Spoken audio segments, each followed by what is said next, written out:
St. Francis, Indiana, and we're talking about geothermal today, and we're talking about our Franciscan Earth Care Initiative, and this is one of the first things we're doing, and we're really excited about it. I have with me today Mr. Kevin Beck, who is going to be talking to us a little bit about what they're doing and the project, so keep your eye on this. This is good stuff. Hello, good morning. My name's Kevin Beck. I'm with Trinity Holdings Inc., Heating and Cooling Division. Today we're actually drilling well holes for the new geothermal system for the church. And what I want to try to do, Father and I are going to walk through some details, kind of some question and answers, so we can kind of get everybody caught up on what's going on here on the project. We also have the superintendent on site here. We're going to talk with him a few minutes. He's one of who I subcontracted to actually do the work of drilling the wells. There was Rock Drillers company. So we're going to move away from this drill for now. It's a little loud here, but I want to say one thing. This is the original 15-ton unit that we put back in. These two we put back in 1998. It was the first air conditioning for the church back then. It had heat but no air. That unit over on the other side is the original unit. This unit closest to us was replaced 2 years ago. In the process of replacing the second one, which is due now, we decided to consider geothermal. So we're going to put a 15-ton geothermal on that side of church, and this side's going to remain a 15-ton gas pack unit. And that way we can actually gather data on the efficiencies of the geothermal versus the gas electric. And that's going to give us some valuable information for the province so we can have more information moving forward. So with that, we'll move on up way here.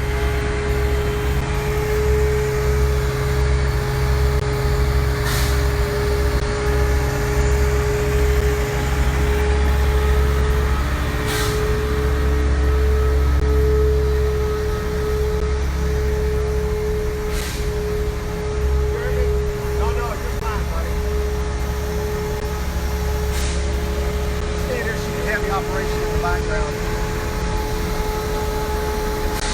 Hello, I'm Jeremiah Fry, rock drilling out of Bardstown, Kentucky. We've been drilling up here for Trinity Heating and Cooling.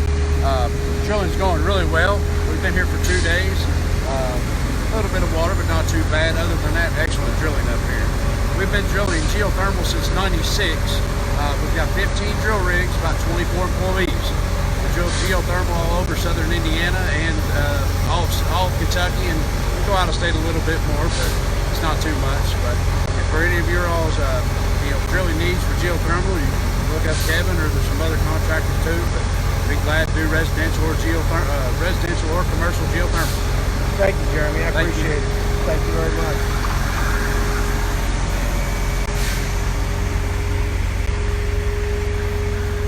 So I just want to elaborate on what Jeremy's speaking of. He has to get back on the rig right now, so we can't keep him too long. But what we're doing is we were drilling 13 wells 200 feet deep. The 13 wells allow us to circulate water from our indoor system, which is mounted in the basement or the lower level of the chapel. And that's what cools our system to allow it to operate and displace the heat from the building. So with that kind of lets you know we should have the drilling done today. And then we have to go in and we have to apply grout, which is a very wet solution to start with. It sets up like soft concrete down into each hole, and that allows those lines to actually displace the heat. Once we do that, then we connect those wells through a manifold back into the building to the indoor unit. And we can go in there in a minute and let's kind of see where that's going to be. Father, did you have questions regarding? Sure. Right, I've heard an awful lot about geothermal. This is the energy of the future, especially in reducing our carbon footprint. How does that work? How does that reduce our carbon footprint? Okay, what we have here is a piece of equipment. This is called a water-to-air heat pump. A lot of the heat pump systems that are in your homes, for instance, that are not geothermal, they're called air-to-air. How they work basically is they use the ambient air, the outside air, to pull through the coils of the outdoor unit, and that's what cools the system down. So you can imagine when it's 95 degrees outside, it's a lot harder to cool our systems down because we're dealing with very hot air to start with. A geothermal, which is a water-to-air system, allows us to circulate water in a closed loop down into each one of these wells. So it starts in the first well and continues through each one of them, down 200 feet, back up 200 feet to the next one, and so on. So by the time it comes out of the last well, we have the opportunity to drop that water temperature considerably. Ground temperature typically is 55 to 57 degrees. So now all of a sudden, instead of dealing with 95-degree outdoor air to cool our coils, we are actually dealing with water temperature that's somewhere between 55 and 60 degrees. Wow. So you can imagine that it will operate much more efficiently. I kind of use the analogy with folks to kind of help them understand what our equipment's going through. If I were to have you go out and let's say you can run or jog outside. If it's 95 degrees outside, you're probably not going to jog as far as if it's 55 or 60 degrees outside, or much cooler. Our system's the same way. It's got to breathe and it's got to cool itself. So on really hot days, they work. Millions of homes have them in their house, but geothermals work much more efficiently because we're dealing with the cooling effect of the well water. So that's the way they work. That's how they function.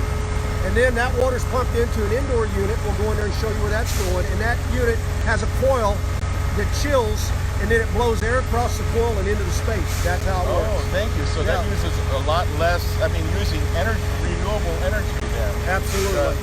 The temperature of the earth. Okay. It's a very green system. Carbon footprint reduction is a big concern in our industry. I know that the Pope has even referenced the need to, and we're taking action towards that. So our objective here is to try to, the bottom line is the bill. How much does it cost to operate them? This unit will operate at somewhere between 20 to 33% more efficiently. It will use that much less power and gas than the other system that we just looked at. So the other gas pack system is going to cost more to operate. Now the gas pack's cheaper to install, but over the long range, this system will pay for itself.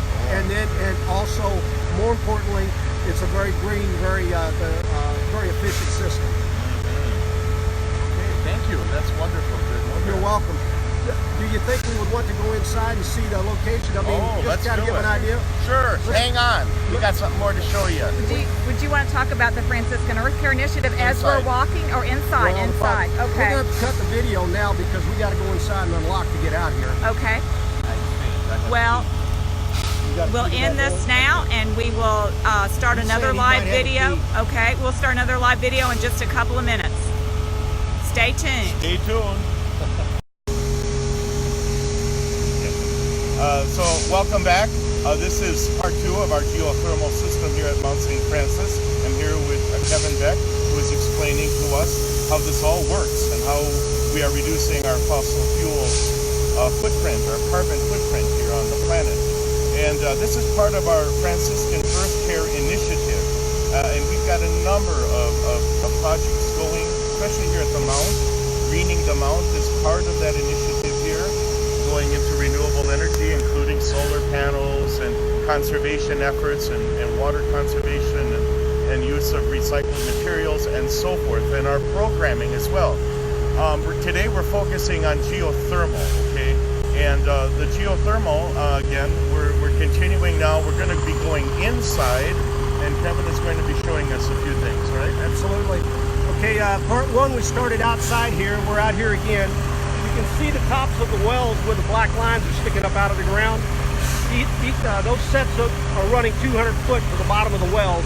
Eventually they'll all be connected together and to a common manifold, circulation manifold. It'll run under the driveway about where this truck's sitting, and then over to the building, and it'll come up and through the corner of the lower level of the chapel. And I'll show you in here what will connect into our indoor unit.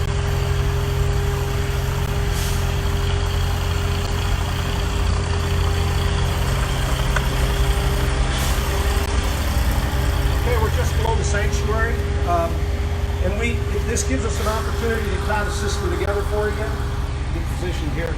What will happen is the indoor unit will be placed in this location. Basically, it's just about as tall as the duct system here, and 5 feet long, 3 feet wide. It'll sit right in this space. What happens is this is the old duct, the original duct system, which will be utilized for the most part. This section of the ductwork right here will be removed so that geothermal indoor section can be placed. This will pull our air back from the chapel, return air, and then it will be connected to the supplier duct here, and this will distribute the air throughout the church.